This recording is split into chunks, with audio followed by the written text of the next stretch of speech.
Before we start, how you feeling, Keith? I am feeling good and festive, and I can't ask for better weather, man. Other than this leftover from the smoke from the fires, but It's clearing. it's clearing. What is it? I don't even know what the temperature is out there. 70 degrees. Looking at it right now. No humidity. I'll take that 365 days a year. Absolutely. It's been a mild They summer. would call that San Diego, I right? think we have had a very mild summer so far here in Charlottesville and Central Virginia. Give the show a like and a share anywhere you are watching. We are literally live on every social media channel and platform known to mankind. You are not only looking at the future of media, you're looking at probably the most far-reaching brand in Central Virginia not named UVA right here. I mean, Judah, can you think about that? The brand we're managing reaches more people than any brand in Central Virginia not named UVA. And 2 people are calling shots at it. It's awesome.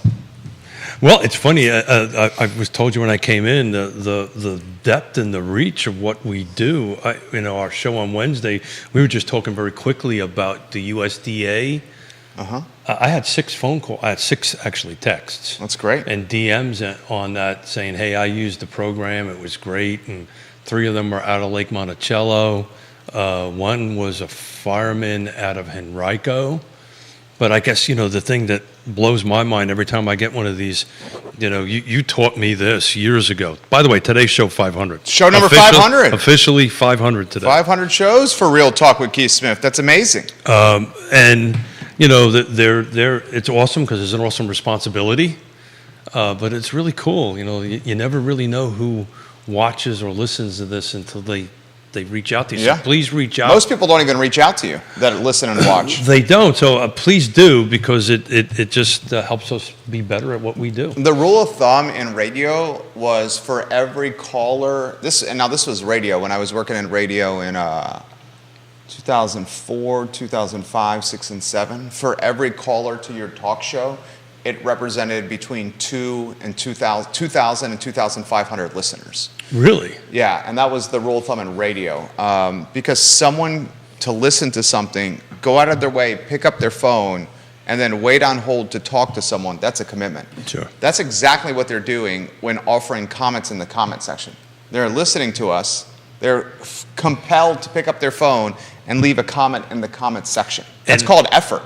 It's effort, but I'll tell you, I wake up in the middle of the night, and this really is the truth. I wake up in the middle of the night thinking about how the responsibility, right? Because somebody who's taking their time to do it live, and most of the people that chime in with me, at least on my end of it, are after the show, right? They watch it or listen to it after it. But I had 6 folks came in and said, "Look, if that program wasn't around, I would have not been able to buy a home." The very exciting thing is the news. I don't know if you saw it today, and we'll start the program here in moments, guys. And we already see the comments that are coming in right now. Facebook is about to launch a Twitter competitor. And as someone who's got market share on Facebook and Instagram, I'm extremely excited about that. Yeah. Because we'll just be able to cross-pollinate the efforts that we're doing on this platform, and Facebook will prioritize our brand over others because of the reach we have on IG and Facebook. So out of the gates, we should have an advantage. Good morning, Kevin. Good morning, Leslie. Good morning, Earlysville, Crozet, Richmond. You got Lynchburg and Fairfax on the heat map. I'm seeing IPs in Belmont. It looks like around Ix. North Downtown, your Fluvanna is well represented on the heat map. I think we can rock and roll, Judah, when you're ready. All right. I guess I can't say quite on this. Yeah. Can't say So quite on this. the intro is starting. Is that the new? Intro is starting. We're trying something new today, guys. Yeah. Intro is starting. Intro is starting, so we're supposed to.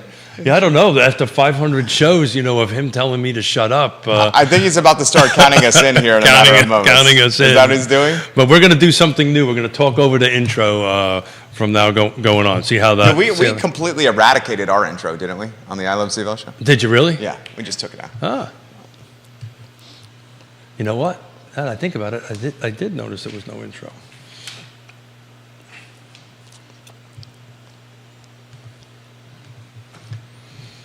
Good Friday morning, guys. What a great day to be alive in downtown Charlottesville in our building, the Macklin Building on the I Love CVille Network. This is Real Talk with Keith Smith, presented by Yes Realty Partners, a name that you can trust, YRP, Keller Williams Alliance, and Yes Realty Partners.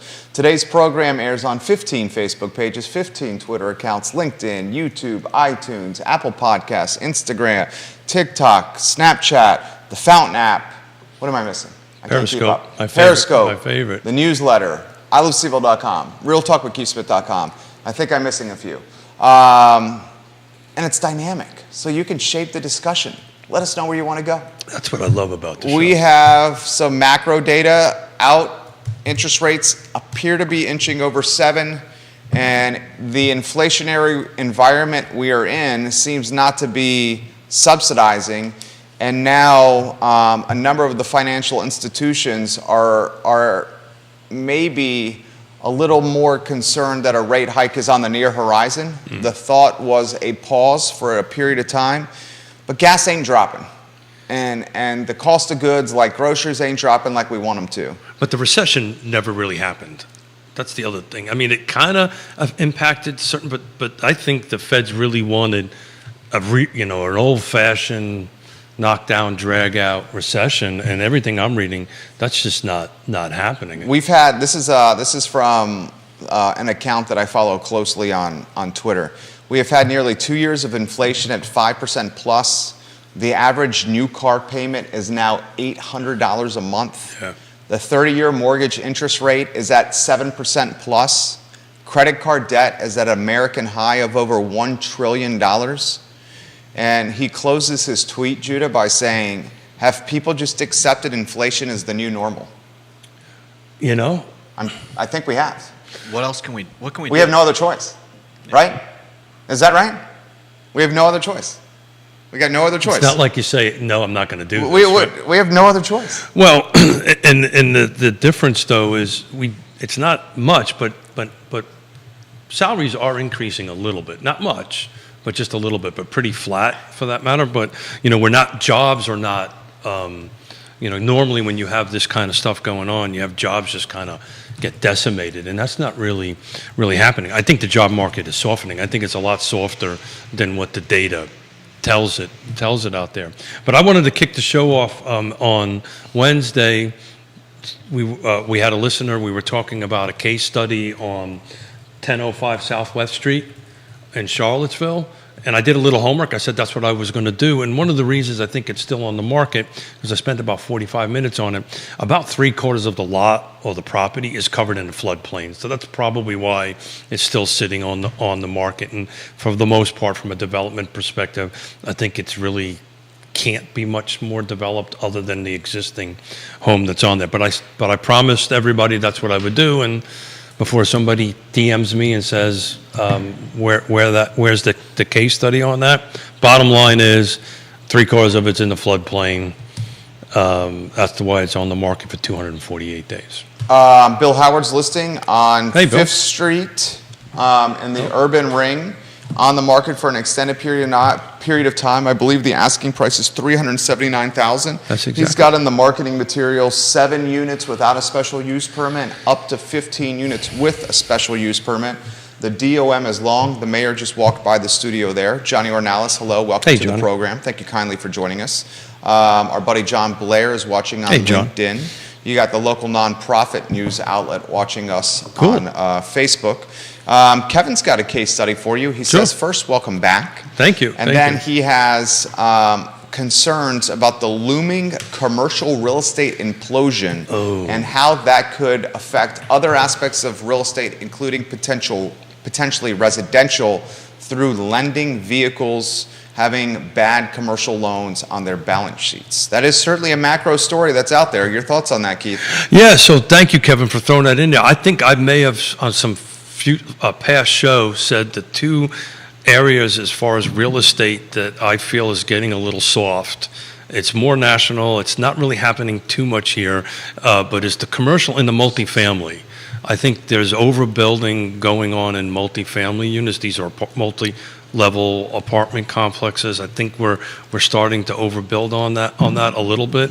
But those 2 type of things to Kevin's point, is not going to impact housing. I mean, I did a post this morning just to talk about this year over year, the same week year over year. So the same week ending last year, there's a 47% drop in new listings. So there's 47 less homes on the market. 47%. 47%, thank you. 40, year over year, we've Thank had 47% less homes sold in the car No, footprint. come into active. Okay, active. Come into active. Okay. Sold Sold, was, give us the sold number. Sold was about 10%. Okay, okay. But the point I'm trying to make is I took a look at what the median sales price was that week versus this week, and we are up roughly. Well, if there is 47% less active listings year over year, Correct. then that's going to be 47% less sold listings. No. So You need active listings to sell it. well, so yeah. So that's what that is. If you have 47 less homes on the market this year than last year, then of course you're going to have 47% less sales. Not necessarily Because because you're saying they can take them off? no, it's just 1 week, right? So Okay. sales are This is a 1 week period of time. It's a 1 week period Okay. of time, right? So the sales have been in the process for 30, 60 days. Okay. What you really want to compare that to is the pending number. I would love to know pendings from January 1 until June 9th of this year versus January 1 of last year to June 9th of this year. What closed? Got it. So That'll give you a real feel. and that'll give you a real feel, but I can't unless you want me to do that live. No. I can't, You don't have to I can't do that. Like maybe But- one of the agents watching this program But can I do that can for tell us. you those That's same Paragon, right? the same week over week, Yeah. Jerry, there was 27% less pendings. So there was 47% less homes come on the market in this 1 week snapshot, week over week. But what I'm trying to get to, the price increase was roughly 7.5%. So we have less homes coming on the market. And they're more expensive. We have less going into pending. We have less going into sold in a 1 week snapshot, week over week. And the price and the appreciation is going up. The values are going up. And Roughly 7%. interest rates are higher. Interest rates are so high. And even interest rates are even higher then. Interest rates are even higher. So people are still buying and selling, but the point I wanted to make to Kevin's comment was I don't think, when I was trying to tie them together, I don't think the commercial softening and the multi-housing softening is going to impact the single-family, and these are single-family. Devil's advocate for the sake of a talk show. Single-family detached are these numbers I'm talking Devil's advocate for the sake of a talk show. I would love imagine it when you do that. I would imagine No comment Kevin on it, Yancey is thinking this as well. Many of those commercial loans are held by regional banks. Many of those commercial loans are held by regional banks that are in a little bit of financial peril right now. And It's worse than that. those regional banks have commercial loans that are coming due, and some of these values on these commercial loans have dropped. So they have loans on buildings that don't have the same value when those loans were issued initially. Furthermore, a lot of these buildings, these loans with these regional banks, tenants have pieced out. There's less people working in the building. So there's less rent roll coming to those buildings for the landlords. So the landlords have seen the value of their buildings drop, the landlords have seen their rent rolls drop, and the landlords have their loans coming due here shortly. Because we all know commercial loans are not done in 30-year terms. A lot of folks ask how I got this building. I did it in 5 and 10-year terms. It's 5 years. 5 and 10-year terms. That's how we were able to do this and get the debt service cleared so quickly because the term was so short. Okay, so what Kevin is alluding to is if these regional banks have commercial loans coming due on buildings where values have dropped and tenants have moved out, will this impact these regional banks from a lending standard or from a willingness to lend moving forward? Will they be tighter with their money?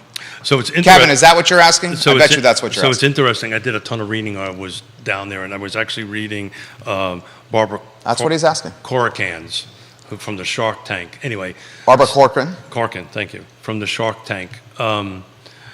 Look, the other part of these commercial loans, which you didn't mention, most of them are tied to prime. Oh, yeah. Thank you, Kevin. So as prime starts going up, and that's what's happening. So commercial loan folks, and believe me, I've been there, done this, had millions and millions and millions of dollars of commercial loans at one point. You start trying to renegotiate your terms with your lender. So there's a lot of this renegotiations going on. Banks are not letting that happen because of the things you outlined, right? Value, commercial value. But I think what Kevin's trying to tie is the softening of the commercial going to impact the residential. And that You say the tie is commercial softening going to have lenders be less likely to lend money in residential? it's two different animals, right? Commercial lenders are commercial lenders. Mortgage lenders, residential mortgage lenders they're very few. Truist loans to both. Yeah, but I've taken residential and commercial loans from Truist. but they're a handful. Virginia National Bank, Blue Ridge Bank, Okay, well let me Atlantic Union, let me try this a different Virginia way. Credit Union. Let me try this a different way. Just off the top of my head. Really? You didn't even say anything about the shirt. So let me try this a different way. They're two different departments. Yes, as far as as far as the big bank goes, could it soften their balance sheet? Could they go ahead and do? But on the commercial side, most of these banks, they're using federally backed programs from the residential side, right? Commercial loans are their own money. Typically, it's their own money. So if there is a separation there. Look, I do not see, and I may be wrong, I do not see a super implosion of commercial impacting the residential market. However you want to tie it together. Tie it together with banks, tie it together whatever. You're just not going to see that. What is going to impact the market is what we talked about before, that we're 40 some odd percent down, almost 50% down on new actives, and the inventory just isn't going to get better. Buyers are still buying, right? We went up value of 7%, roughly 7.5% in that same But week. values going up is a reflection of limited inventory, and when limited inventory It's is limited- out there, that inventory becomes more expensive. It's supply limited, and demand. It's limited inventory. So basically, if you own a house, you get more appreciation. If you're trying to get into the game, it's harder than ever. Correct, but it's always been difficult in my opinion. But you inventory, borrowing money is more difficult than it's ever been before, which is not necessarily a bad thing. The market is super stable, but we are about ready, and I've talked about this on Wednesday. Get ready for a volume type of business, about a 215, 216.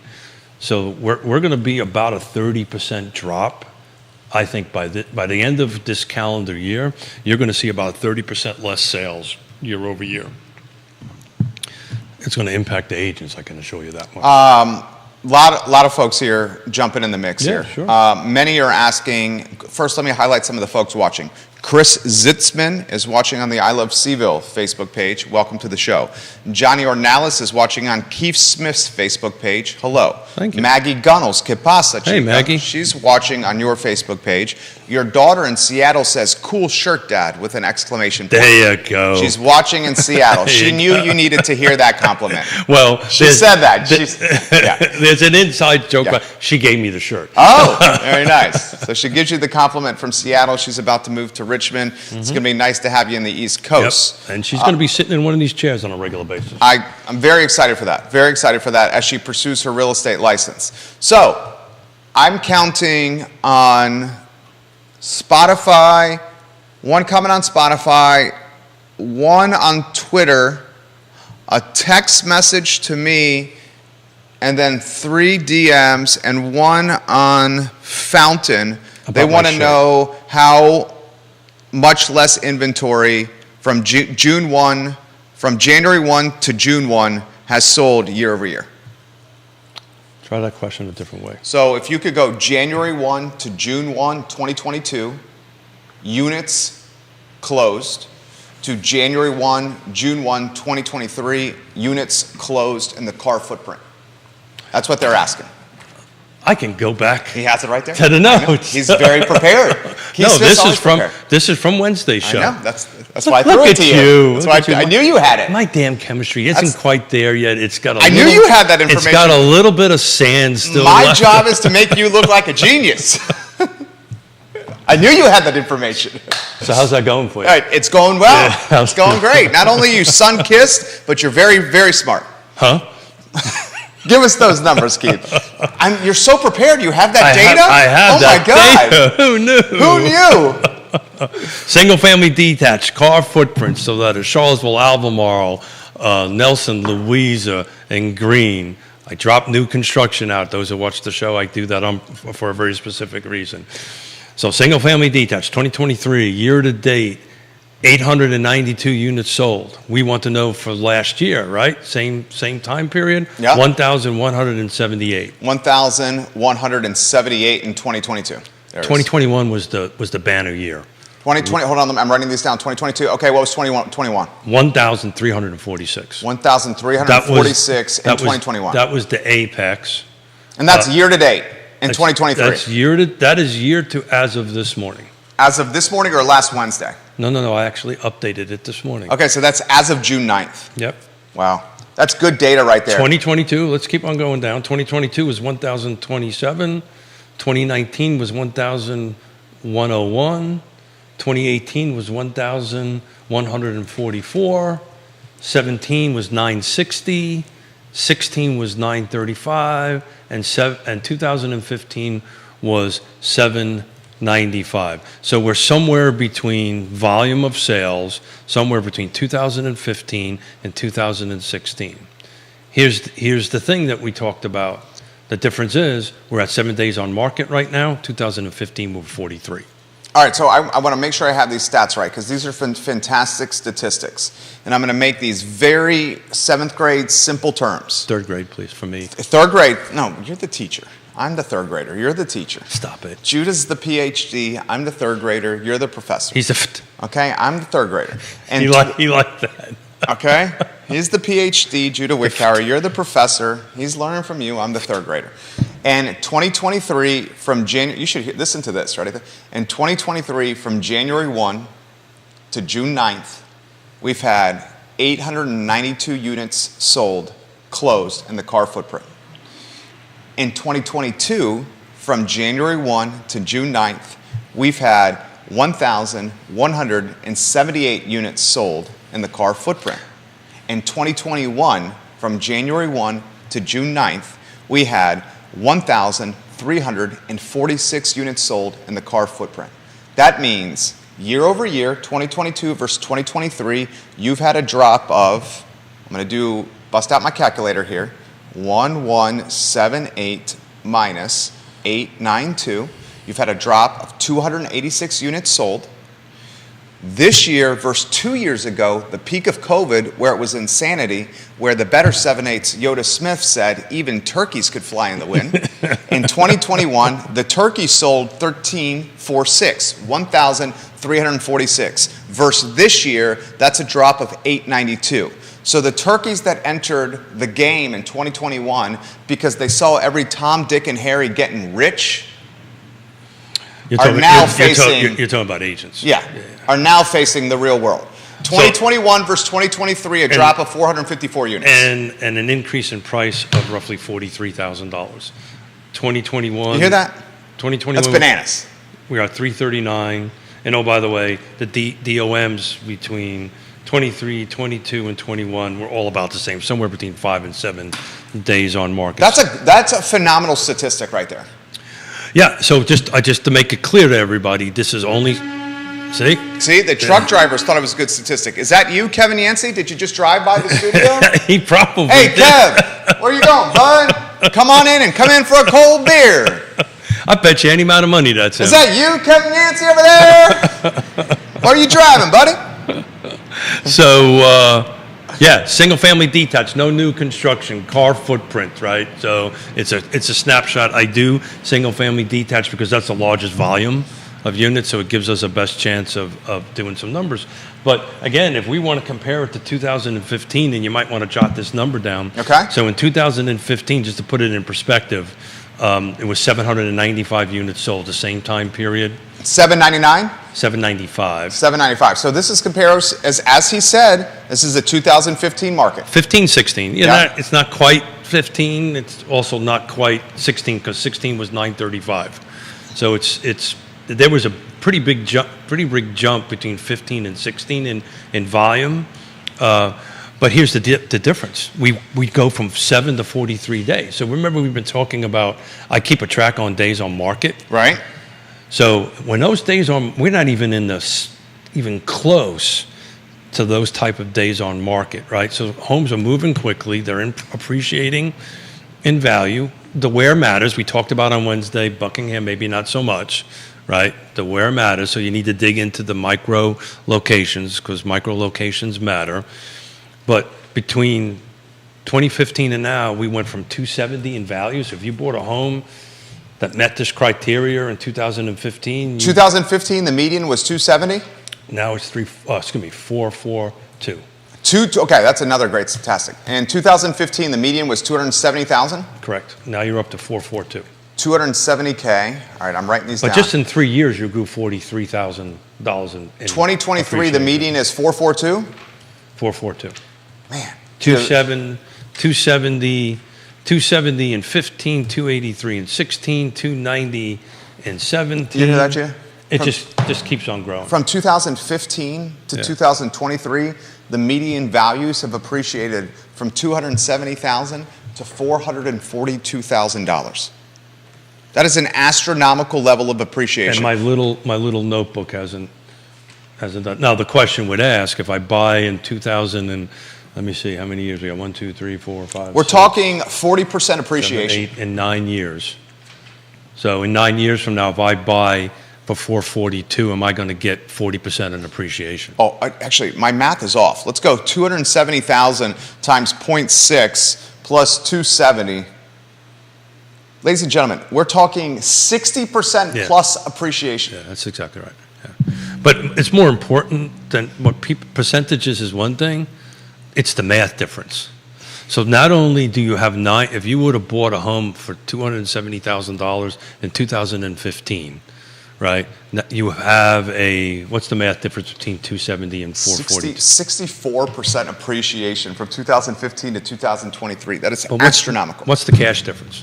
From 442 to 270? Yeah. 442 to 270 minus 270, sorry, doing some quick math, 172K. So you have 172K. That's an appreciation, Yeah. right? All right.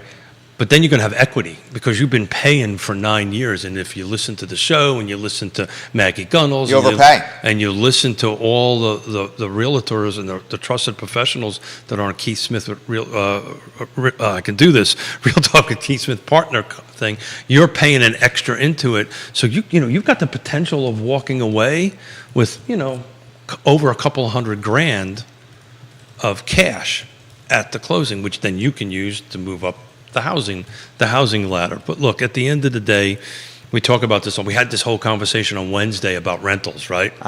Right. This is proving over a 9-year scenario. Get in the game. You got to get in the game, right? Yeah. And look, we're not going to have in 3 years a $43,000 price increase in the next 3 years. But what we're going We to don't know that. No, I mean, you're saying the 3 years we just had?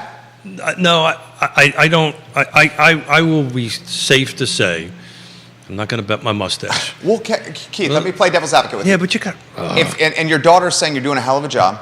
She says she loves when you come on the show and you bring data. She says data is such a cool way to understand things around you. I also like when you bring the data. Keith, if the inventory levels don't pick up, if we don't get more inventory to purchase, Sure. That's a huge X factor. It's a huge X factor. Especially if it goes like 2-3 years like this. It's a huge X factor, but what it does, the flip side of it, again, devil's advocate for the take of, by the way, you have a nice shirt on. Thank you. By the devil's advocate for the sake of a talk show, as this 442 goes up, it's going to kick more and more people out of the buyer pool, right? So Well, what was the stat you shared with us on the message? It was a damn good stat. Was it from Highwire, from Housing Wire? Was it more than 24 hours ago? I can't remember. It was no. It was a great. I read Actually, it was. I may not yesterday. respond all the time, but I literally read every time. It was a great read. Literally, you said a good read. Keith, I hope you understand this. Everything that you say or do or send to me, I am like osmosis. I'm like absorbing everything. I hope you like sincerely. I'm gonna go buy you a sponge. And remember it. Housewire, median income earners, Judah, So see, another that's one. the difference. I read something that takes a Mine couple sticks. a couple more times. Median income earners can only afford 25% of current listings. That's exactly right. Keith sent this to us. A new report finds that even with the existing inventory levels, the housing shortage would not be so severe if there were enough homes for all income levels. Yeah. So the reason I sent that to you was to solidify these comments that we've been talking about from somebody other than ourselves. That, look, more inventory, more homes being built at different price points will impact it. But to the point, to what you read and to the point that you're trying to make, pardon me, as the price point starts going up, it will weed out a certain number of buyers. But look, I'll use my pool scenario that I love to use. So instead of being the 20-foot depth side of the 10-meter platform diving pool, the Olympic diving platform, it's maybe 15 feet now. The problem is we were hoping the lower end of the pool, which is where the kiddie pool is, it'd start going a little bit deeper, which is the inventory. And That side of the pool has gotten more shallow. it's getting worse. Yeah, that side of the pool is no longer a kiddie pool. It's like a kiddie puddle. It's getting worse. Maybe like a kiddie spittle, It's getting worse. kiddie dribble. I'm sorry. I'll stop. That It's just Friday. sounds very wrong at some level. you're I haven't right. figured out what it is, but it does sound wrong. But that's exactly what we're roughly, I'm rounding it up, roughly 50% less inventory came on the market the same exact week a year ago. So that little freaking kiddie pool is now becoming a puddle. And that puddle, I think, is going to stay there for a very long time. Oh, So what, crystal ball, well, actually the Swami is going to be here on Monday. the Swami is coming on Monday. We will roll out the red carpet for the Swami. It's gonna The be- Swami has a taste of the finer things in life, perhaps like smuggled rum from St. Martin. The Swami, Smuggled is a strong the word. Swami also has great hair. The Swami is quite tan. You and realize the Swami lots- may be wearing a Hawaiian shirt today. I don't know. Yeah, it's a Hawaiian shirt. It was a gift from my daughter. I love it. I think it's awesome. I I like when you dress down, Yeah. Well, especially in the summer. It's hot. I'm stretched down. I got my Birkenstocks on, which nobody can see. Bill Tucker? Is Bill Tucker in the house? Bill- Where are you, Billy? I got my Birks Oh, on. he does have it. Those are new Birks. Are they? I don't know, about a year old. Something. Birks are great. Do your Birks ever smell? I love Birks, but they started stinking. The cork on the floor, on the bottom. Not me. Nothing. Yours don't smell? Nothing does Well, stink. that's why I had to switch to rainbows. No. Maybe my difference is I stick them in salt water every once in a while. Does that not destroy the Birk, though? Oh, no, not. I bring these down to the beach all You the time. take the Birk into the ocean? No. But when you kind of, anyway, we nobody wants to hear about how we walked around on the beach with me holding the thing, and nobody wants to hear that. So the units being sold are roughly 2015, 2016. I will bet you by the end of the year, we're going to be somewhere around that. We're going to be at that volume. Our days on market are probably going to stay roughly around under 10. They're going to stay in the single-digit numbers on that end of it. And our values are probably going to go up, depending on where you're at, somewhere between 3 to 7% year over year. We predicted this at least I did at the end of last year, that this is what we're going to see this year. We're a little bit past 50%, and we're kind of holding true to that. Right? I don't think you're going to see double-digit appreciations. Some markets will, right? Some markets are going to be a little less. We didn't want to throw shade on Buckingham, but the reality is the numbers are the numbers, right? I bet you if we pull up Nelson County, we'll see the same thing. We'll see Nelson County probably has gone down a little bit, same year to date, year over year on that. Keith Smith bringing ammunition today. Ammo. Let's get to more comments coming in, fast and comment. furious. Grayson offers this comment Hey, Grayson. in North Downtown. Mr. Henderson, I appreciate you watching the program. He says, there's no question that the lending environment has tightened. Oh, yeah. Go if you're a small business and try to get a line of credit, try to refinance a house. We've done both. It's gotten way more difficult. I also am concerned that commercial lending could impact the regional banks with balance sheet concerns.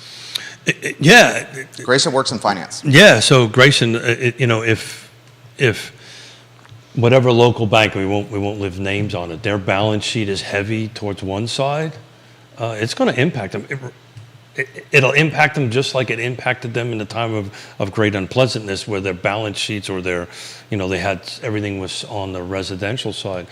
Look, I can tell you, borrowing money now is extremely difficult. Yvonne might chime in and said that I told her when it took us 13 times to get the house that they are under contract in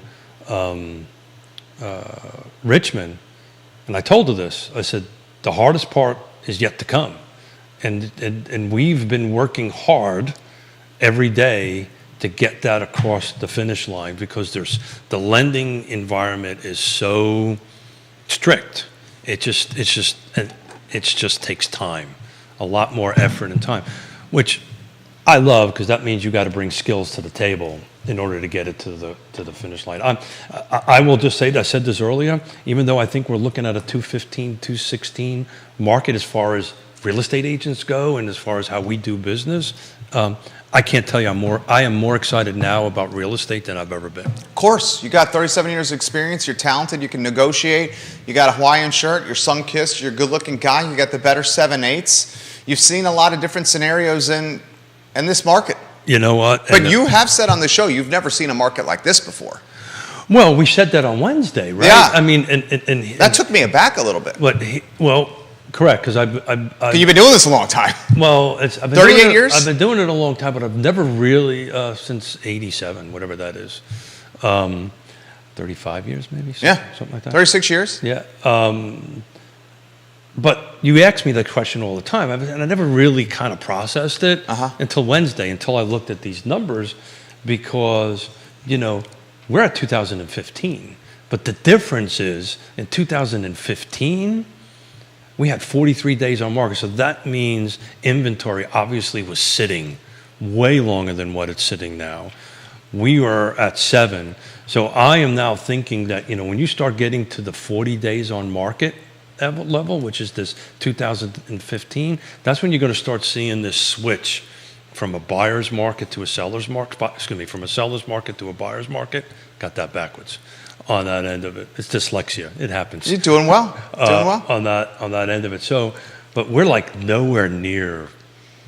I mean, we're not even 10% of 43 is 4. So we're maybe 15% into the 43 days, the 40 days. We're a long way out. So I hope and pray banks were smart enough to diversify their portfolio. But I will tell you. They often do not. I will tell you. Because they take the easy money, the low-hanging fruit. I will tell you what a buddy of mine who's a president of a small regional bank up in New York, and he says this to me all the time. We're not the smart guys in the room. We are not. Literally, that's what they say. Yeah. If you think. Well, I mean, you spend any time with the banker and you realize they're not the smart guys in the room.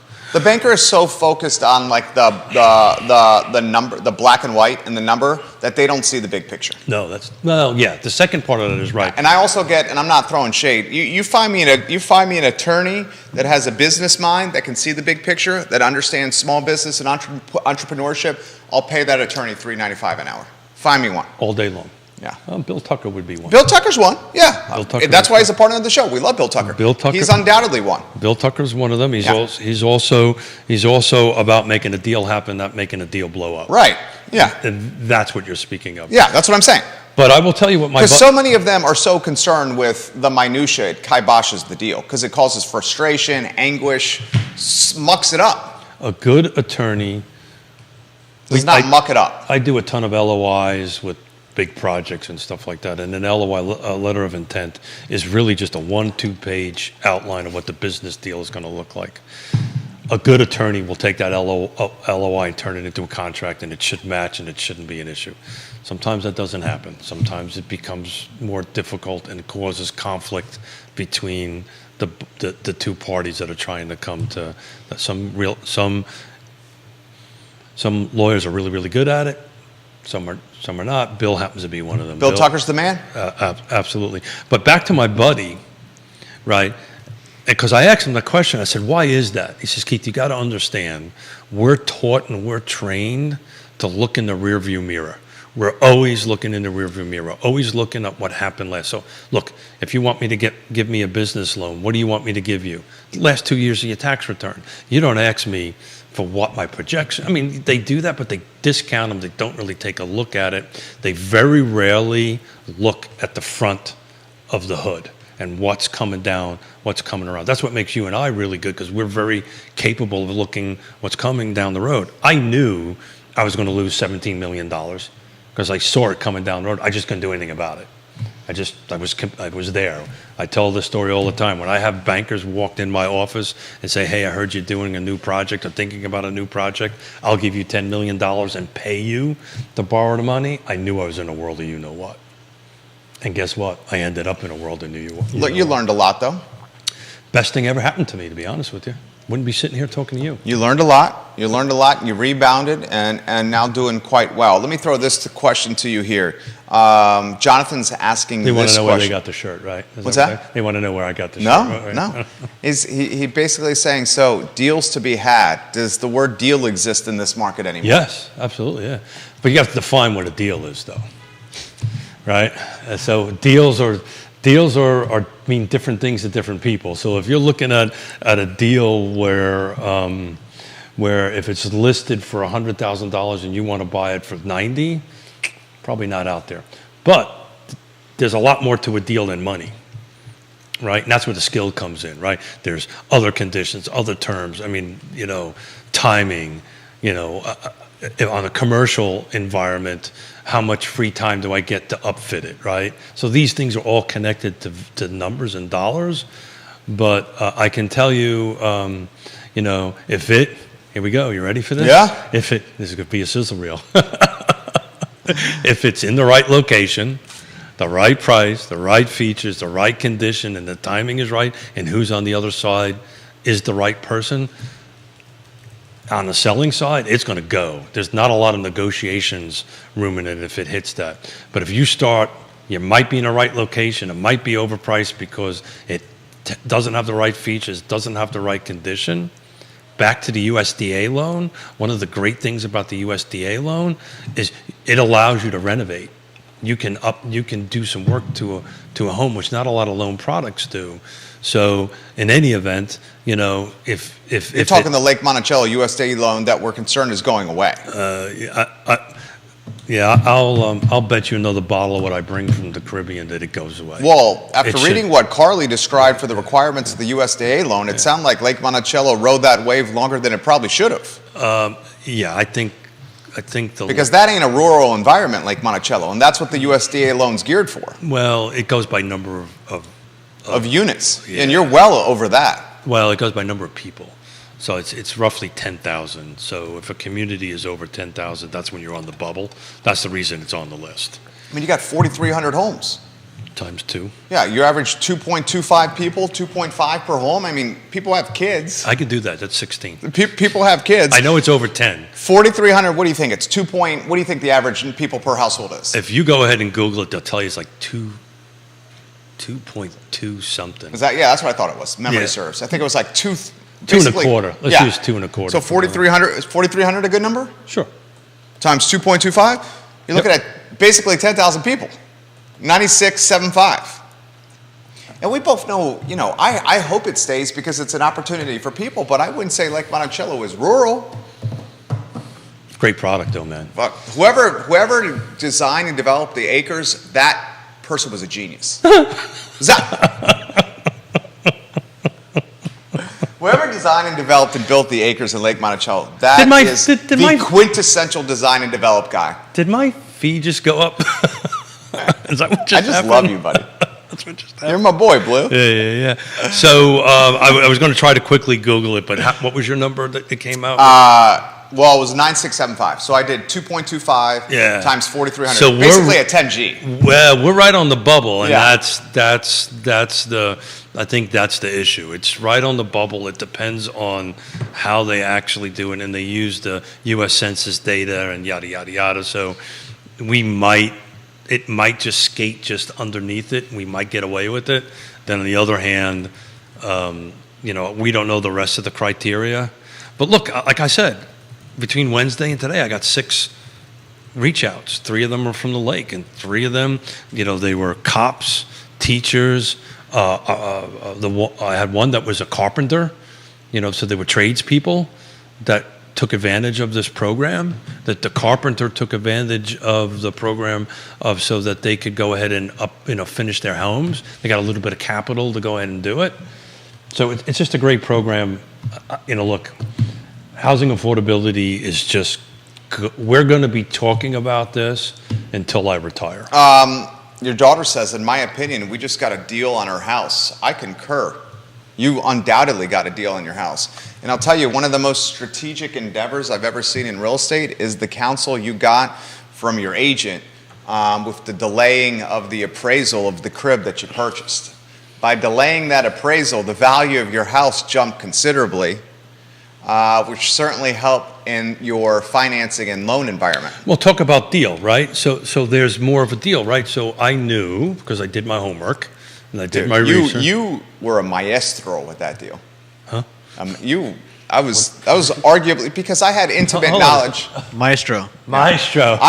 We had intimate knowledge My of hearing this aids. deal because you had the permission of your client to share. Your Yeah. client was your daughter. Yeah, sure. So you shared firsthand what happened. Sure. And that intimate knowledge really gave everyone a snapshot of the value proposition you offer clients. Yeah, so it was An experienced agent would have probably flubbed that up, or a non-experienced agent. Because of your experience, you really protected cash.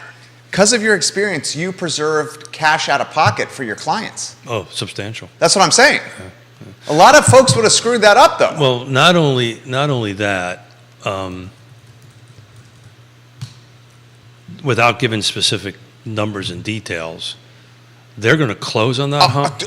She says, and I'll he's told this story. She says, and I'll tell my dad we were about to back out of that whole deal about 30 minutes before we got the news of the new appraisal price. We know. And he said, nah, stay, right? Yeah, so look, and I would have given that counsel to any client. 100%. Any It was the right counsel. Look, no, don't panic. Don't hit the panic button. This is going to work. I've done the homework. I've done the math. Again, back to the 6 things, right? So remember number 6, the who on the other side? We were able to do this because the agent on the other side in Richmond is a pro. Well, and you also had the benefit. Let's cut to the chase. No, because I reached out to that agent. I said, look, I need some help. I need some, because I don't have the inner workings of the Richmond MLS. I got it on the periphery, but that's another big word. That's a good but word. It's a good word. On the periphery, yeah. Yeah, good job. I think It's a good word. Yeah, periphery, I like it. Outside, periphery. I impressed myself. I forgot what I was going to say. Your daughter goes, we panicked, and it hurts to say my dad was 100% right. Just You're 100%? It's 100% right. 100%. Saved you a lot of money. Well, yeah, let's not jinx it. We're not closed yet, okay? Yeah, Yona doesn't like that. We're not supposed to talk about them until they close. We don't like that because, they always got that little voodoo out there that you can... Yona taught me that. You never know. You never know. There's that little thing called karma Right. that floats around out there that you got to always be on the right side of. But look, back to the 6 things, right? Thank you for the kind words. Look, after 35 years, if I'm not really good at this, I probably should have got out a long time ago. You got 36 years. 36 years. See, well, I gave myself 36 years. I gave myself 1 year. You got a lot of practice. I gave myself 1 extra year, 1 extra year of a gimme on it. But, how you convey that to the client. So you talk to me about all the time. So, what new skills are we going to need? And that they're old skills to go ahead and do that. It's this communication thing. You've got to communicate, and you have to be not firm, but you have to be confident in your decision making. I was confident that we were going to hit. Actually, I didn't think we were going to hit the number that we hit. I thought we were going to hit it about $10,000 or $15,000 under, but we didn't. So they're closing with a substantial amount of equity. Yeah. As soon as they walk in the door. But that's because we did our homework and we partnered with a really good agent on the other side. I also had the benefit of the 60 days of seller possession. Your seller needed to stay in the house. Oh, no. We kind of tweaked all that a little bit. Okay. Is that not an option anymore?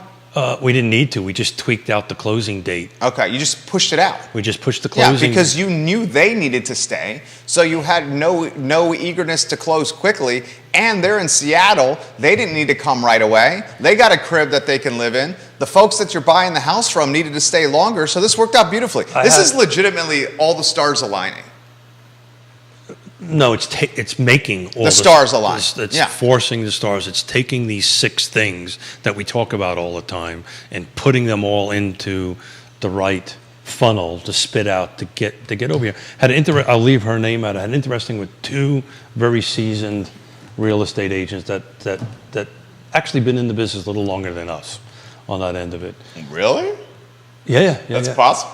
Yeah. I'm do me a favor, do a one shot with him. He's gonna flick me off. Let me know when you got him. He's gonna flick me off. Let me know when you got him one shot. All right. You put it on the studio camera. Oh, did you?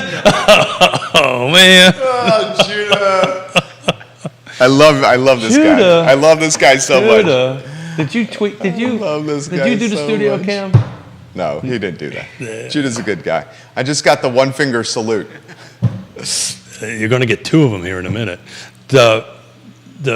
Comments. Go ahead. This agent who has a few more years in the 2 agents, a few more years, they were talking about, we were having a little kind of small brokerage chat, about, okay, so what's going on in the future? What are we going to look like in 2023, 24? What kind of skills we as agents are going to have and need that's different than in the last 24 to 36 months, that kind of thing, and yada, yada, yada.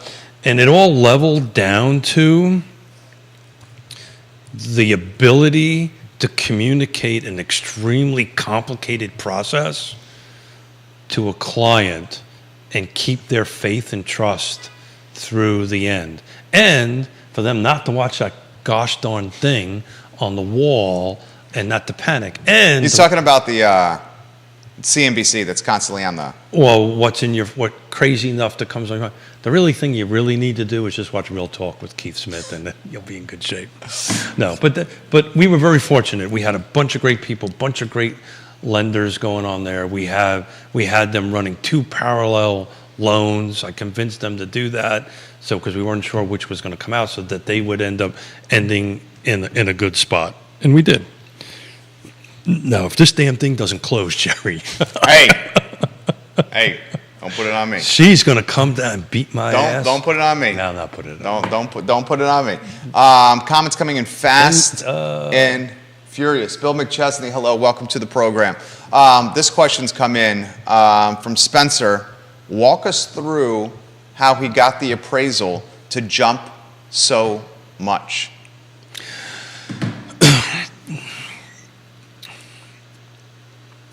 I didn't get the appraisal to jump so much. Right. The market. What I did was understand the market. Was understand the market. Yeah. And what I did was... This is one of the coolest things you've ever done in my book, just to let you know. And it just happened to be for one of your most special clients ever. This is honestly one of the coolest things I've ever heard in real estate, what you did here. Yeah, to me this is... I know this is your everyday, but a lot of people don't hear this aspect of it, though. I don't mean to be... arrogant is what you're going to say. Not arrogant, but... This is your everyday. You do this every day. Let me try it a different way. If I couldn't have figured this out after 36 years... You're in the wrong business. I'm in the wrong business, right? So the problem happened was the trigger got pulled for the appraisal faster than I told them to do it, because I did my homework through this agent, again, number 6, who's on the other side matters. We had an agent that wanted to participate, wanted to work with us on it. to be two professionals trying to get both clients what they hit a happy place, right? So, you know, I did the homework, and I did not want to have the information released for that until I said it was okay, because I was tracking through this other agent when the other units that we lost. Remember, we lost No, that was, 13. you won 13. You lost 12. That We was were on number 13. We yeah, lost you won 13. Thank you. Yeah. We lost 12. So we were tracking these 12 homes, right, and tracking when they were going to close. And I needed to time our appraisal to those closing it. And if that would have happened, then the number spit out what the number spit out. And unfortunately, the other, I did not have a trust. Anyway, we didn't have so much trusted advisors on the lender side that I'm not throwing shade at anybody, and we're not talking about specific lenders at this point. But it was just a matter of knowing the market. I took the time, I studied the market, I did my job. I said, guys, this is not what you want to do. And this is why, and did the math for them. If you do it this way, this much cash is going to come out of your pocket. If we go ahead and roll the dice a little bit, you know, this is a little risky, and that's some agents don't like to do this, right? You know, some agents are risk averse. I'm not so much, right? Yeah, you're not risk adverse at I'm all. not risk averse At all. I don't call this risk. Risk is going to freaking Vegas. That's Yeah. risk. Well, you're not risk adverse because you know how to play the game. I know how to play the game. Yeah. I know my odds. My odds are not Vegas odds. My odds are very much so in my favor. So yeah, it worked out. But it's a huge risk to take, right? I am two young couples with a young child, a young couple With your granddaughter. I'm trying not to make it about my family. Okay. A young couple, that's what I'm screwing up here. Young couple with a young infant listened to me, took me as a trusted advisor, and I said, look, this is how we need to do this. And they listened to me. We're very fortunate. All our clients do that. And I'll tell you, in the beginning of it, and I'm just going to say this and get this out there, if the beginning of it that they're not listening to us, a trusted advisor, that relationship's probably not going to work out, right? We're respectful. Ultimately, if that couple said, no, I want to do this, after I tried to talk them out of it, I mean, they're the client. We're going to have to go and do this. But I'm going to make sure in writing they understand this is how I think you should do this. But, you know, it's a two-way street, right? Anyway. We did good. You're good at your job. You're good at your job. This one from Kelsey watching the program. I'm also the one that gets tagged to solve all the problems too. Yeah, you're a problem. We put out fires. That's what we're good at. I tell this story all the time. That's literally what we do. My father, my grandfather, You're a fireman. New York City fireman. Right. I put out fires. Yeah. Just happens not to be flames. Right.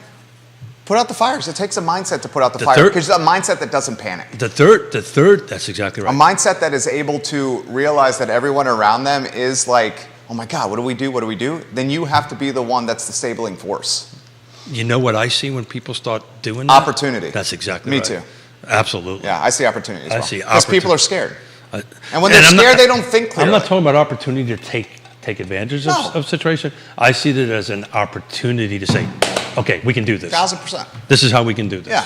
We can get this thing done. Yeah. So anyway, Chemistry's working. what time is it? 11:15. Look Isn't at the that. chemistry working? It is working. It's the coffee though. It could have been the pre-show drink too. This is from Kelsey. Could he walk through There's nothing wrong with us having a sip in the morning. No. Kelsey says, can he walk through how appraisals should be done and what time and how they're initiated? Yeah. So that is really a great show. Great. That's for Scott. Scott. Right. But I can give you the 44,000 foot version of Yeah. it. So generally what will happen is contract gets done, gets circulated out to everybody, gets circulated out to the lender. At that point, the lenders start having control of scheduling appraisals. There's a bigger picture to this here. Let's go a little bit of history lesson. Pre-time of unpleasantness, the lender would handpick people. Hey, Jerry, I need you to thing appraise at X dollars or whatever it is. Well, that has all went away. So now what happens is all these things end up in pools.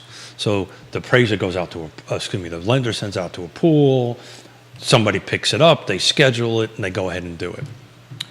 When that is released to the pool, the lender controls that. So what I did is I picked up the phone and called the lenders, because there was two of them in this picture that was doing it, and said, I do not want you to release that until I say so. One listened to me, one did not. The one that didn't listen to me, Peace out. there's a 70, and because that didn't happen, there was a $70,000 delta. 70,000, guys. That's astronomical. We're talking what, 12%? $70,000 delta. Which meant they would have had to bring $70,000 to the table, plus the closing costs, right? To go ahead and do that. Plus I got to move across country, yada, yada, yada. Versus now we're over the contract amount substantially. They still have to bring cash to the table, which is no normal closing thing, but they don't have to bring that extra shortfall. Because remember, we negotiated in the contract on this deal that there was an appraisal gap. So my goal, my job, was to try to get that appraisal gap either to zero or completely on the other side. So to answer the question, what's number 5? Timing. Timing is everything. Knowing when the right time is to do something that takes skill, that takes years in the business, that just takes knowing who's in the game, knowing the property, knowing both sides, knowing the buyer, knowing the lender, and kind of grabbing, I don't want to say control, but help steer the ship into the right direction. Keith, you're crushing it tonight. Keith Smith, Yes Realty Partners. Questions coming in quicker than we're going to be able to get to here. This question... We'll save them for Monday. Yeah, we can save them for Monday, undoubtedly. Vanessa Parkhill. Hey, Vanessa. Earlysville. We love you, Vanessa Parkhill. I sincerely mean this, Always Vanessa. has kind things to say. She's a beautiful person. When you make the programs better, Vanessa. Amen. She says, if a person is not in Seville and can't hire Keith, what is your advice for finding the advisor in your area that can be the trusted advisor like Keith? Great question. She wants, how should the advisor be vetted? And she does not want to run into the not so trusted advisor like the lender Keith just referenced. Vanessa, is this for potentially one of your scions? Maybe the athletic, intelligent, good-looking Lee, potentially? So let me answer that question.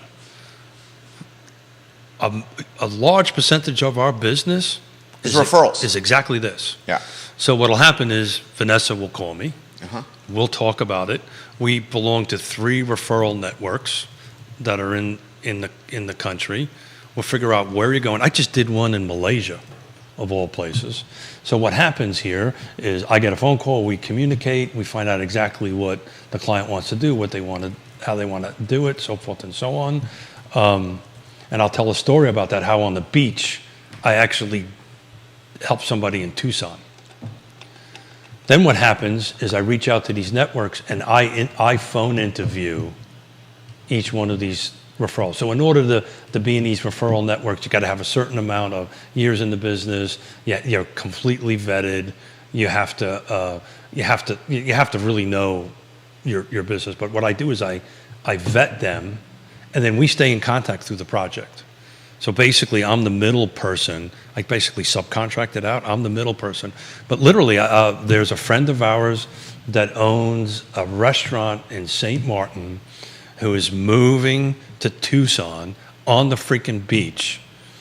We had a conversation. I said, not a problem. Went into my network, knew exactly what he wanted, went ahead and connected with a real estate agent in Tucson. Actually, talked to soon 6 of them, picked the right agent, put them together, and I'm in the middle negotiating or helping back and forth. So when this restaurant owner, a friend of ours in Grand Cas, has a problem, I'm in the middle of it. And we help navigate and we help manage it. So just DM me, Vanessa, I can help you. We do this all over the country. About 30% of our sales or like this. I put you guys at I tagged you guys in a thread. I also suggested the DM. Any of those that are watching out of market, and I'm looking at our. Just put my cell number in there. Okay, yeah, I Please. could do that. Sure, It's absolutely. best to, Vanessa, it's best to text me. Okay, yeah, let me do that. I can do that. Sure. Vanessa, if you're listening, it's 434 Oh wow. 531 Okay. 0795. I mean, let's cut to the chase. His phone number is all over the internet, so it's not like. I mean, now when he started giving away his home address, I'm like, dude, come on. Dude, guess what's all over the internet? My home address. Here, I'll text her. I'll put in the feed the 434 your cell number. 531 0795. There you go. There you go. Text me and we'll get you hooked up with the right person. Stay in the middle of it. So I want to throw. You do it. He does a ton of referral business. So I'm looking on the heat map. You got literally folks: Richmond, Short Pup, Lynchburg, Northern Virginia, folks in North Carolina. We can help anybody in any of those. You can locations. help all. He can help all you guys. So we see a lot of people watching the show out of Central Virginia, and I think why they like the show outside of Central Virginia because we have fun. We talk about real estate, and people are passionate about it. The reason we're highlighting this is if your morals and your values align with Keefe's, which I think they probably do, because this guy's a high character guy, he can still help you if you're not in this market. That happens to have a really great shirt. Yeah, multiple people have said, is it a Tommy Bahama? Multiple people are asking. I don't know. Well, you want me to? Okay, why don't you put it on Are you going to come over here and check check my tag? No, it's not. It's George or something. I don't know. Tommy Bahama?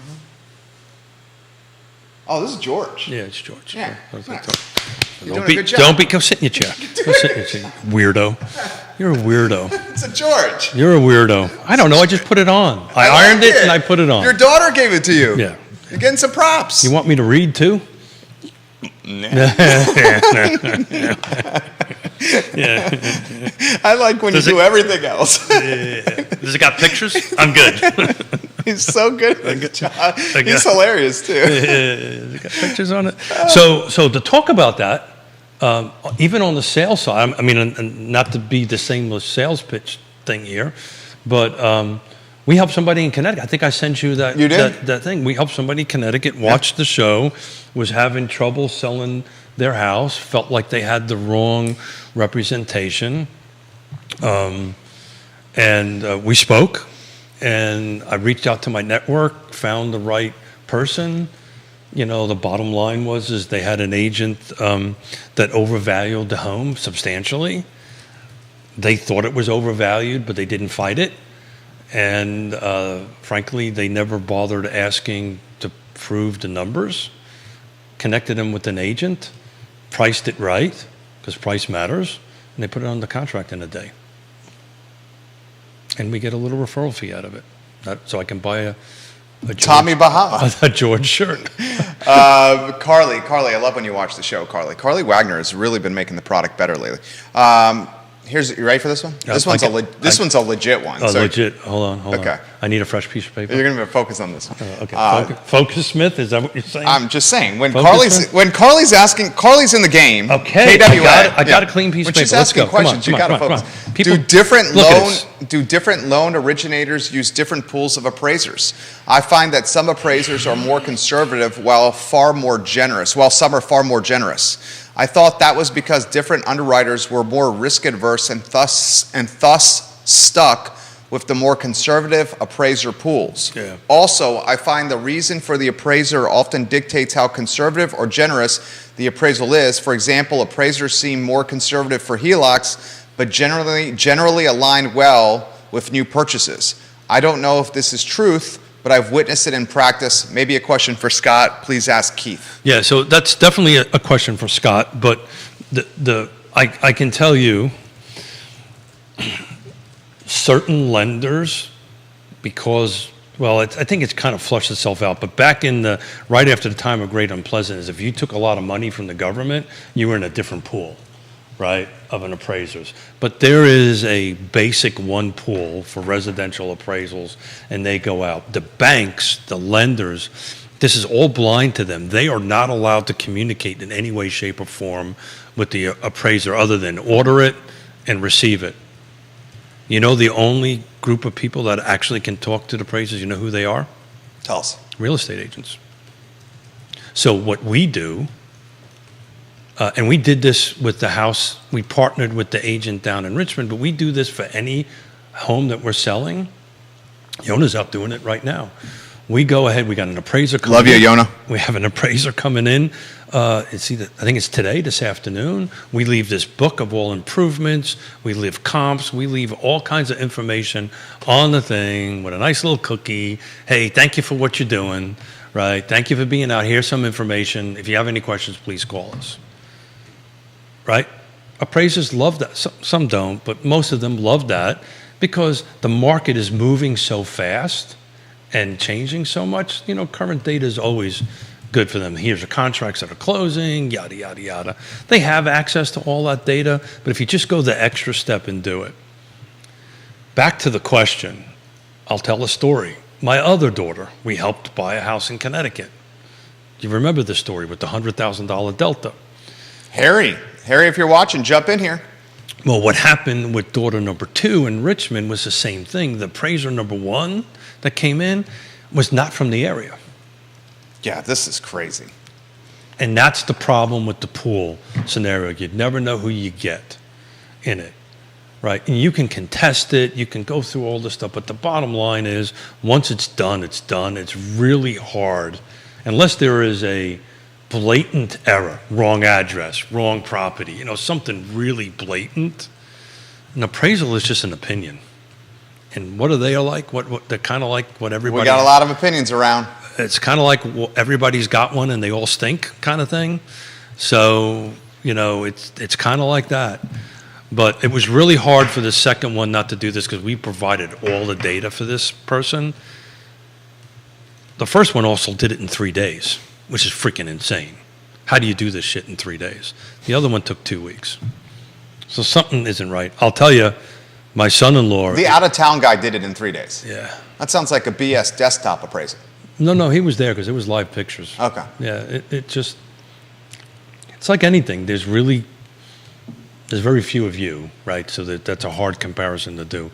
But it's like anything. There's good doctors, there's bad doctors, there's good lawyers, there's bad lawyers, there's good real estate agents, there's bad real estate, and bad or whatever. But Very few of you. yeah, particularly the shirt. Kevin, So do we want to talk about the boo-boo on the lip? We don't want to talk about that? I don't- Is it obvious? Can I don't think see people it? can see it. Got Can it, you yeah. see the boo-boo on the lip? Yeah, I didn't piss Yona Yo, off. Vaughn, can you see the boo-boo on the lip? I didn't piss Yona. I can't see the boo-boo on the I lip. didn't piss Yona off. So I just want to get that on the table. We didn't think you were. Yeah. Yeah. That was from the medicine that I take in the sun. It does that. That's good. You're good. You crushed it today. Yeah, Came in with nothing. We came in with a very thorough list of topics to talk about, and I'm glad we prepared for today's talk show. Huh? Is that what we did? Yeah, that's what we did. No, you know what? I got to tell you, I love doing this stuff. Oh, it's so fun, dude. I love doing this stuff. And it's particularly, I love doing all the shows. This one's particularly enjoyable because of the chemistry. Oh, yeah. You just go and shoot the, you know? Two guys shooting the shit. Yeah, right. It's not work. Oh, really? You just go in and talk Yeah, well, about stuff we like, right? mostly talk about judo. We're waiting for Judah to talk. Yeah. Judah said maestro. You know, the thing, you know, all my 60 years on the planet has taught me this, a couple of things. But one thing for sure, the guy that's the quietest is the one you always got to pay attention to. 12 plus years of paying attention Because to Judah. when he opens up his mouth and says something, Judah's 12 years. Didn't you start in July? We just- I believe you started in July 12 years ago. we talk for hours. And Was you it gotta- June? End of June. It was? Okay. 12 years. 12-year anniversary is coming up in 2 weeks for Judah Wickower. Carly says this, persons of Judah, go interest. get another sip. You deserve it. Persons, that's why we have it here. Or 3. That's why we have it here. Or 3. He says persons of interest in the transaction can also communicate with the appraiser, namely the party paying for the appraisal. Correct. On my personal transactions prior to becoming an agent, I always was sure to be there and communicate with the appraiser directly. Perfect. My agents never bothered, but I was not working with a talented agent like Keith. Oh, Carly, that last Carly, sentence I is love good. you. Carly. I love you, Carly. You can follow me around all day long if you would like. Maybe you invite Carly on the program. Yeah, Carly, come on the show. Yeah. Yeah, there you go. I've never met her in person. Yeah. Feel like I know her, but Yeah. never met her in person. Come on, Carly. I gave out my phone number. Text me. You think? No, seriously. How many people you give that phone number out to? Oh, a hell, lot. I don't know. Yeah. I mean, let's cut to the chase. Someone having your phone number right now, is that even a breach of privacy in 2023? No, it's not. But especially when you're employed, self-employed. let's play a little game. Look on your phone Okay? and tell me. Hold Okay. on a second. I'm looking. You know how to figure out how many contacts you have on the phone? Yeah. I have a lot, dude. I wonder who wins. Do you know how to find the contacts? I do. Okay, well, you might have to tell me then. You know how to find the exact number? You go to the very bottom of contacts. Just hit Z, Okay. right? Hit Z, got it? Z, right. And then go to the bottom? Yeah, just keep on pulling it up. You'll see it. Oh, I see. I have 4,845. I win 5,950. Let me see. You don't believe me? I don't believe you. I don't believe you. Hold on. Let me put my Birkenstocks on. No. Okay, if he's going to come on, I believe you. Hold on. 4,845 for me. You went ahead. 4,845 contacts. That's a boatload. I believe you. Yeah, he's got 5,950. So you got approximately 1,000 more contacts than me. Yeah. I've also been on the planet. A little bit longer. Yeah. But See, I guess his point is we know a lot of people. we know a lot of people. That's your point, right? Well, it's interesting for the agents that are watching out there, right? There's a formula, and maybe on Monday I'll do it. I'll talk about it. There's a formula of how many contacts you have on your phone. Somebody actually did the research on this versus the amount of money you make. It's actually there's actual. It's a no-brainer. There's an 889 for Carly Wagner contacts on her phone. Yeah. Guys, pull out your phone. Scroll to the bottom. That's on an iPhone. I don't know what it is. That's on an iPhone. You I can don't- see your number. Hit This Z. is hit Scroll. Z. What do you got, Judah? How many contacts? Yeah. Not as many as you guys. What do you got? Just check it out. It's not like it's not a personal question. 5,950. I basically have 5,000 contacts. You basically have 6,000 contacts. And you clean out your contacts. Any duplicates you always. Oh, I have no duplicates. Yes. Yeah, same here. Same here. No duplicates whatsoever. Because you can now, it lets you It does it- consolidate the it duplicates. does it all the So we shouldn't have duplicates, right? What's Yep. yours? 246. 246. There you go, J Dubs. Probably half of them I haven't seen or talked to in 10 or 15 Well, that's a years. great question. Of that 5,000, how much do you reach out? It's important, and we should do a show. We should do a show about, I've dropped the bomb on Wednesday and today that, we're going to be losing 30% agents, I think, somewhere between now and this time next year. We should do a show about, basically the class I taught down in St. Martin to the agents about how do you take these 5,000 contacts and grow it, That's a great show. and how you grow it. I mean, let's cut to the chase. If you're a new agent or if you're in any kind of How do you business, take that 200 and grow it? if you're in business, if Yeah. you're self-employed, if you're a new all agent, if about you're in the this. mortgage business or It's all anything, about this. maybe one of your KPIs, your key performance indicators, should be every month you grow your contact list and you actually should check the number. Maybe that should be emphasized a little more. So we spend a lot of time coaching and mentoring agents, and we focus a lot on contacts. Because look, our business, It's who you know. we have never bought a lead, one lead at all. That's legit. We refer out. We get referrals. We get somebody of this 6,000 contacts knows somebody else. So we'll talk about that. There's this whole thing I do about A plus and A, and where do you put them and you move them around. Oh, yeah. It's a whole class. But we'll put that together. It may bore the people that are trying to buy. I don't think that's going to bore people. For agents, it's a good little class to do. Weekend plans as we close? I got to get some bike riding in. Okay. There you go. I know got- you enjoyed that. Got a race coming up, and I'm riding mid-July, a one-way race from Seattle to Portland. It's about 210 miles, so my sorry little butt needs to get back into shape. And catch up on some work. There you go. Keith Smith. Maybe work on the tan a little bit. The tan's looking sharp, my friend. You crushed it today. Thank you. Had a lot of Dude, fun. this is a joy. Oh, look at that, 11:36. It was Sorry. a joy. No, dude. Sorry. Keith Smith, Yes Realty Partners. Guys, Check the partner tab, please. I legitimately have seen this man go to the wall for clients, and they send him Christmas cards, give him gifts. I've seen clients cry in his arms, literally thanking him for what he and Yona have done for them. Work with an agent or agents, he and Yona, that align with your moral compass. Yes Realty Partners, Keith Smith. Yeah, so seriously, anybody out there that needs some referral help, just call that number I put out there, and we'll get you taken care of. I'll make sure you're taken care of well. There you go. Keith, Judah, Jerry, Yes Realty Partners, archived at realtalkwithkeithsmith.com. Click the Partners tab for the trusted advisors you can count on in real estate. I Love Seville show in 50 minutes. And particularly if you need help in Hawaii, and fly me out there. I'll be more than happy to help If you want to go to Hawaii, bring Keith with you. Thank you kindly for joining us. So long, everybody. Show us a breeze. Yeah, man. I love doing it. That was awesome. Absolute breeze. Okay.